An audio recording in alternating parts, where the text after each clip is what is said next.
Hello friends, welcome to Gomathi's kitchen.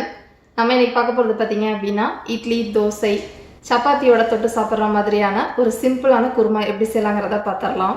Gomathi's kitchen-ஐ subscribe பண்ணாதவங்க subscribe பட்டனை press பண்ணிக்கோங்க. உடனுக்குடனே அப்டேட் வேணும் அப்படின்னா பக்கத்தில் இருக்க பெல் பட்டனில் ஆல்ங்கிற ஆப்ஷனை மறக்காமல் ப்ரெஸ் பண்ணி வச்சுக்கோங்க. இப்போ தக்காளி குருமா செய்கிறதுக்கு ஒரு பேனில் 1 டீஸ்பூன் அளவுக்கு எண்ணெய் சேர்த்துக்கோங்க. எண்ணெய் சூடானோடனே ஒரே ஒரு பிரிஞ்சி 1/8 டீஸ்பூன் அளவுக்கு சோம்பு போட்டுட்டு சோம்பு நல்லா செவந்து வரணும். நல்லா செவந்ததுக்கு அப்புறமா கொஞ்சம் கருவேப்பிலை இலைகள் போட்டு தாளிச்சிட்டு 1 கப் அளவுள்ள பொடியாக நறுக்கின பெரிய வெங்காயம் சேர்த்துருக்கிறேன். அளவுன்னு பார்த்தீங்கன்னா நல்லா பெரிய வெங்காயத்தில் பாதி போட்டிருக்கிறேன். நீங்கள் மீடியம் சைஸ் இருந்துச்சுன்னா ஒன்று சேர்த்துட்டு அது ஒரு கண்ணாடி பதம் வர அளவுக்கு வதக்கிக்கங்க. இப்போ பார்த்தீங்கன்னா நல்லா கண்ணாடி பதம் வர அளவுக்கு வதங்கிருச்சு. இந்த சமயத்தில் ஒரு 1/2 டீஸ்பூன் அளவுக்கு இஞ்சி பூண்டு விழுது சேர்த்துட்டு அதோட பச்சை வாசனை போகிற அளவுக்கு வதக்கிக்கலாம். இப்போ இந்த அளவுக்கு வந்ததுக்கு அப்புறமா 1 கப் அளவுள்ள பொடியாக நறுக்கின தக்காளி, அதாவது பார்த்தீங்கன்னா மீடியம் சைஸ் தக்காளி 2 தக்காளி எடுத்து கட் பண்ணி சேர்த்துருக்கிறேன். இந்த தக்காளியில் தோலை சீவிட்டு சேர்த்தோம் அப்படின்னா அந்த குழஞ்சி வரப்போ நல்லாயிருக்கும். இந்த மாதிரி சொர சொரன்னு இருக்கிற பீலரில் தக்காளியை நல்லா இந்த மாதிரி சீவிட்டீங்க அப்படின்னா தோல் வந்துடும். நிறைய பேர் என்கிட்ட எப்படி நீங்கள் சீவுவீங்கன்னு கேட்டிருந்தீங்க.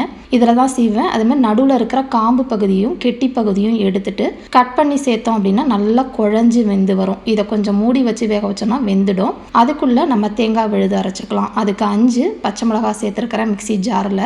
1/2 கப் அளவுக்கு துருவின தேங்காய், ஒரே ஒரு வரமிளகாய் சேர்த்துருக்கிறேன். அது கலரும் வாசமும் ரொம்ப நல்லாயிருக்கும் குருமாவுக்கு. கூடவே பார்த்தீங்கன்னா 2லேருந்து 3 முந்திரி பருப்பு சேர்த்துக்கோங்க. 1/4 டீஸ்பூன் அளவுக்கு கசகசா சேர்த்துருக்கிறேன். கசகசா கிடைக்கலன்னா இன்னொரு 2 முந்திரி பருப்பு கூட சேர்த்துக்கோங்க. 1/4 டீஸ்பூன் சோம்பு, ஒரு சின்ன பீஸ் பட்டை சேர்த்துக்கோங்க. ஒரே ஒரு கிராம்பு, கொஞ்சமாக கல்பாசி சேர்த்துக்கோங்க. கூடவே ஒரே ஒரு நட்சத்திர சோம்பு சேர்த்துட்டு இது எல்லாத்தையுமே நல்லா தண்ணி ஊற்றி நைஸாக இந்த அளவுக்கு அரைச்சி எடுத்துகிட்டு வந்துடலாம். இப்போ பார்த்தீங்கன்னா மூடி வச்சதுக்கு தக்காளி நல்லா குழஞ்சு இந்த அளவுக்கு வெந்துருச்சு.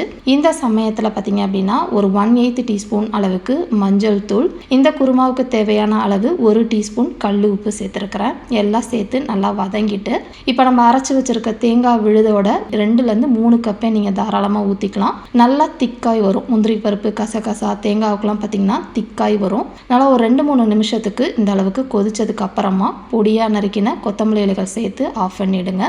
குருமாவோட கன்சிஸ்டன்சி பார்த்தீங்கன்னா இந்த அளவுக்கு இருந்துச்சு அப்படின்னா நீங்கள் சப்பாத்தி, இட்லி, தோசை எல்லாத்துக்குமே ஊற்றி சாப்பிட நல்லாயிருக்கும். இதே மாதிரி அளவுகளோட இந்த குருமாவை நீங்களும் செஞ்சு பாருங்கள். செஞ்சு பார்த்துட்டு எப்படி இருக்குங்கிறத கமெண்ட் பண்ணுங்கள். வீடியோ பிடிச்சிருந்தாலும் கமெண்ட் பண்ணுங்கள், லைக் பண்ணுங்கள். மறக்காமல் கோமதிஸ் கிச்சன் சேனலை சப்ஸ்கிரைப் பண்ணி வச்சுக்கோங்க. தேங்க்ஸ் ஃபார் வாட்சிங்.